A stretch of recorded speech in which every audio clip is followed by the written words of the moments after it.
Fear Sneachta. Fear mór Sneachta Na Sheasamh sa pháirc, na bócailí a dhéanamh, Seán, Liam agus Art. Chuir siad hata mór ard anuas ar a cheann, píopa ina bhéal, sean cóta ar a ghrám.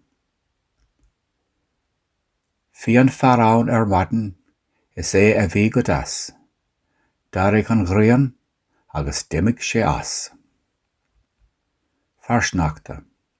Fear mór Sneachta Na Sheasamh sa pháirc, na bócailí a dhéanamh, Seán, Liam agus Art. Chuir siad hata mór ard anuas ar a cheann, píopa ina bhéal, sean cóta ar a ghrám. Bhí an pharaon ar maidin is é a bhí go deas, d'arraigh an ghrian agus d'imigh sé as.